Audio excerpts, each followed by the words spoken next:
நெல்லையில் திமுக நிர்வாகி வீடு உள்ளிட்ட இடங்களில் பெட்ரோல் குண்டு வீசிய 3 இளைஞர்கள் கைது செய்யப்பட்டனர்.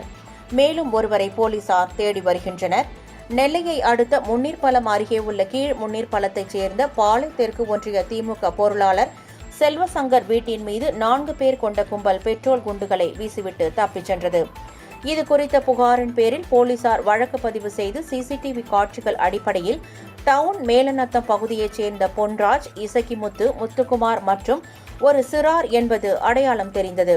மேலும் இந்த கும்பல் நெல்லை டவுன் வயல் தெரு பகுதியில் உள்ள ஒரு மோட்டார் சைக்கிள் ஷோரூம் வாசல் முன்பு பெட்ரோல் குண்டு வீசியதும், ஏர்வாடியில் பெட்ரோல் பங்க் ஊழியரை அரிவாளை காட்டி மிரட்டி ரூபாய் 20,000 பறித்ததும் தெரியவந்தது. இதை அடுத்து 5 தனிப்படைகள் அமைக்கப்பட்டு தீவிர தேடுதல் வேட்டையில் ஈடுபட்ட போலீசார் சந்திப்பு ரயில் நிலையத்திலிருந்து ரயில் மூலம் கேரளா தப்பிச் சென்றது கண்டுபிடிக்கப்பட்டது. இதை அடுத்து தனிப்படை கேரள மாநிலம் திருவனந்தபுரத்திற்கு விரைந்தது. அங்கு ஒரு விடுதியில் பதுங்கியிருந்த 3 பேரை போலீசார் கைது செய்தனர். அவர்களை இன்று காலை நெல்லைக்கு அழைத்து வந்து ரகசிய இடத்தில் வைத்து விசாரணை நடத்தி வருகின்றனர்.